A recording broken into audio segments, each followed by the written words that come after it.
আপনি দেখছেন news now, আমরা জানি কোনটা খবর। অবশেষে স্বস্তি, ওপার বাংলা থেকে দেশে ফিরলেন 205 জন ভারতীয়। আবারও জানাই যে ওপার বাংলা থেকে দেশে ফিরলেন 205 জন ভারতীয়।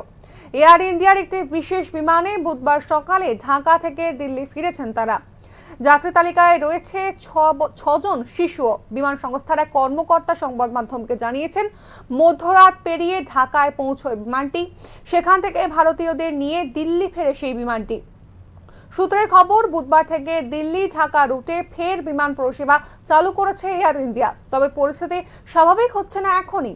ওই রুটে আপাতত প্রতিদিন মাত্র 2টি উড়ান চালু থাকছে। পাশাপাশি বাংলাদেশের স্বাভাবিক পরিষেবা চালুর পথে ভিস্তারা এবং ইন্ডিগোরও একটি বিশেষ যে ব্যবস্থা, সেই ব্যবস্থা লক্ষ্য করা যাচ্ছে। ভিস্তারার একটি বিমান প্রতিদিন মুম্বাই থেকে ঢাকার উদ্দেশ্যে রওনা দেবে। এছাড়া দিল্লি ঢাকা সাপ্তাহিক 3টি বিমান চলবে। সাধারণত ইন্ডিগো বিমান সংস্থার দিল্লি, মুম্বাই এবং চেন্নাই থেকে ঢাকাগামী 3টি দৈনিক উড়ান রয়েছে। কলকাতা থেকে ঢাকা যাওয়ার জন্য রয়েছে দৈনিক 2টি বিমান। তবে পরিস্থিতি স্বাভাবিক না হওয়া পর্যন্ত দুই দেশের মধ্যে দৈনিক কতগুলি উড়ান চালু থাকবে তা এখনই বলা যাচ্ছে না।